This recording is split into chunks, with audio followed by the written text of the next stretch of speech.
Hello, I'm Matthew Gavidia. Today on the MGH Life Sciences Medical World News, the American Journal of Managed Care is pleased to welcome Dr. Norman Chenven, Vice Chairman of the Council of Accountable Physician Practices, or CAPP. Can you just introduce yourself and tell us a little bit about your work? Sure. I'm Norman Chenven. I'm a family practitioner by training.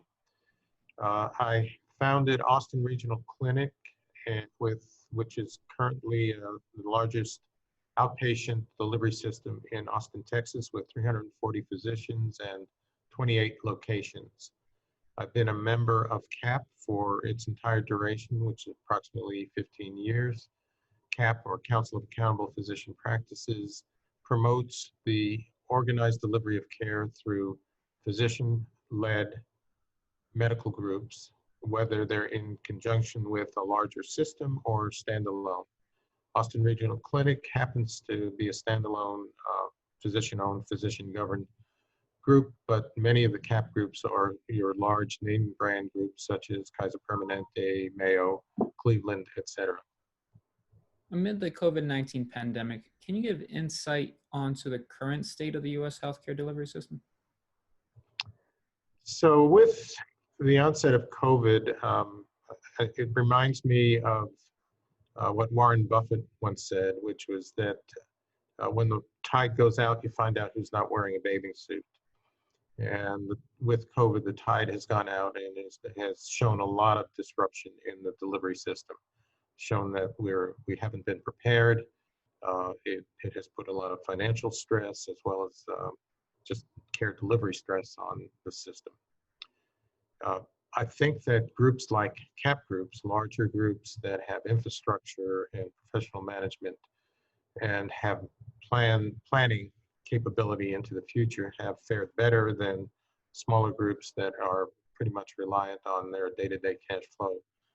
But all in all, the American healthcare system has not acquitted itself terribly well, though there's been a lot of creativity and response. And I think at this point, we have all segments of the system doing their best to get back in the game. Telemedicine has been a lifesaver. Most of the CAPP groups have been engaged in telemedicine for many years. And it's been but even for us, it's been something of a revelation of how well accepted telemedicine has been when it was the only alternative. What are some of the factors that warrant consideration among employers and healthcare purchasers when it comes to developing healthcare plans? And what are some of the common mistakes too? So I wouldn't say there are common mistakes. I would say that the system is afflicted by two factors. One, very, very fragmented. So pieces of care are delivered by different entities that are not necessarily aligned with each other or even in communication with each other. And the business model is a fee-for-service business model, which means you only get paid if you do something to a patient, as opposed to really the alignment would come in being paid for keeping people healthy and well, and that's the reward. That's the goal we should want. We shouldn't want people to be sick so we can do something to them and get payment. And what that does, it means that there's no upfront ability to invest in keeping people well. Now, groups like CAPP groups do have contracts with health plans and with employers, where we do have upfront financing that allows us to build in infrastructure to help our patients take care of themselves, to do outreach, to monitor quality, to connect the system together. And electronic medical records have been a boon. They've been expensive and complicated, but again, larger entities have been able to connect with other entities and provide more integration in the care delivery. In the new report by the National Alliance and the CAPP, exploring employee-physician collaborations to deliver quality care, the volatility of the U.S. healthcare delivery system was a major takeaway. Can you further discuss report findings and what employers and healthcare purchasers are seeking based on the current market? Yeah, so this initiative and this report is about communication from providers of care directly to employers who are purchasing care on behalf of their employees, so self-insured health plans. And the goal was to open up a line of communication, and as strange as it may seem, there historically has not been good communication between the purchasers and the providers because there's so many middlemen, and middlemen being health plans in particular, but also brokers and consultants. And I think it's a lot easier to solve a problem if you're talking to somebody directly. So this is, rather than play the game of telephone, I tell the health plan tells the broker tells the employer, and then the message comes back the other way. We're trying to shorten that chain and understand better what employers want, what they need, how they'd like to fix things. And again, I don't think I would call it volatility. I would just say that the health plan is not, health plans and the way the health delivery system is designed is not delivering an acceptable product or service to the employers and their dependents and employees. How can employers and healthcare purchasers optimally transition to delivering high quality and affordable care? So if you read the report, you find that the problems that people have been aware of, and in particular the large employers and medium-sized employers, there's just a lack of coordination. As I mentioned before, fragmentation is a big issue. So the more you can coordinate the care around the patient, the better the experience is for the patient, the more likely you're going to get a good outcome. So again, investing in the delivery system so that we can make those connections and make them smooth and capable makes a big difference.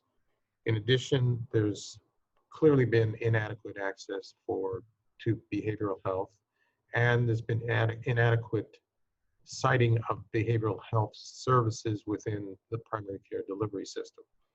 So there's just disconnect, and that's a fragmentation yet again. If it is possible to bring behavioral health into the exam room, and it is, and particularly now with telemedicine, we can improve the patient experience and really avoid some of the failures in delivery. The third issue has been just literally underinvestment in primary care. There have been many, many studies across the years that show that patients who use primary care as their front door to healthcare do better, have less expenses, have better outcomes, and are more satisfied with the care they get. But as we all know, primary care is poorly reimbursed. The United States, again, part of the fragmentation and also the way healthcare delivered has developed over the years. Specialists get paid enormous sums of money. Primary care scrapes by, that's okay. I'm a family practitioner, I'm not complaining, but there's been underinvestment in organizing primary care and making sure primary care can act as a real facilitator for patients' care. There's not, employers really have spoken out in these meetings about the lack of transparency of how healthcare is paid for. They don't understand the billing mechanisms, and that's not surprising because they're very complex and elaborate. I have to have an enormous staff just to bill and collect for my services. So I can go down to Home Depot and buy a lawnmower. That's very simple. I understand what I'm getting. I understand where the money went. In healthcare, if you're going to have an appendectomy, you're not quite sure how much your health plan is going to pay for it. You're going to get bills from 4 or 5 different entities: the anesthesiologist, the laboratory, the hospital, the primary care doctor, the surgeon. It's crazy. It's a system that needs to somehow be wrapped together and made more transparent so people know what's going on.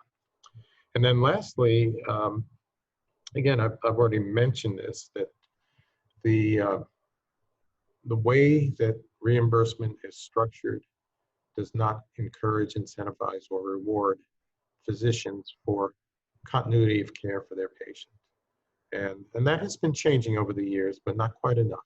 Medicare Advantage is an example, it's a shining example of a change in the way healthcare is reimbursed, where the delivery system is reimbursed for good outcomes, for measured quality, for patient satisfaction, and for access. So I would say that if you think about what you really want out of healthcare, is you want a patient satisfaction, a satisfied customer. You want access, so when somebody's sick, they can get the care they need, and that's also a problem because of fragmentation. You want there to be quality, and you want that quality measured. Healthcare it's difficult to know who's providing the best quality, who's doing the best surgery, who's managing diabetes better than someone else, because that has downstream consequences. And lastly, what's the overall cost, not the cost for a unit price, which is what we have in fee-for-service. So an office visit is X number of dollars, a surgery is Y number of dollars, this, that. That really doesn't matter to the person who's ultimately paying the bill, because it's what the total cost of care was. And in an unmanaged and not chaotic, but not organized system, the costs go up and the quality goes down. And to build on top of that, what are the next steps to further delineate what needs to be changed or altered in the current U.S. healthcare delivery system? So I have my own personal views. I think we're in the midst of this process, and I think more discussion between our groups, the CAPP groups, and the National Alliance groups of healthcare purchasing organizations, coalitions. I think we have to understand each other better. What was very clear, if you read through some of the deliberations and discussions, was that for the most part, employers did not understand how the system worked. They didn't understand where the incentives were. They felt overwhelmed. They have been relying on outside experts or intermediaries to explain the system to them, but that has not worked well. Again, I think it's a game of telephone. The message changes as you pass it on from one to the next, as opposed to being a direct message. So I think the goal right now is really to see us continue this discussion and start to work out solutions a little bit at a time. This is a huge, complex system. Our group alone has 50 different payers that we contract with. If you step back and look at the system as it is, there are all kinds of tranches. So you have Medicare patients, Medicaid patients. I spent 2 years on the Navajo reservation in the Indian Health Service. Then you have the military, and the VA is not the same as the military. It just goes on and on. In our city, we have a substantial population with no coverage whatsoever. So there's a safety net system that the Travis County provides. It's very hard to organize yourself around such a system, or it's actually a non-system, an anti-system. So I think there's just got to be more exploration and then experiments. Can we change the payment model and develop incentives and rewards for the system responding to the changed payment model, and bring in behavioral health, which is poorly reimbursed at this point, and maybe give more assets and infrastructure to primary care, so we're much better able to take care of our patients and be aware of what their needs are. And lastly, are there any other concluding thoughts that you may have that has not yet been addressed? I appreciate the opportunity to raise this issue on a larger stage. I think there's a lot of work yet to be done. Again, COVID is really a side issue in many ways, but it was the tide going out, and we're all standing around with our bathing suits around our ankles, and we need to fix all of that and really prepare ourselves for the next pandemic, which there surely will be one, and we need to organize the way we deliver care better. To learn more, visit our website, ajmc.com. I'm Matthew Gavidia. Thanks for joining us.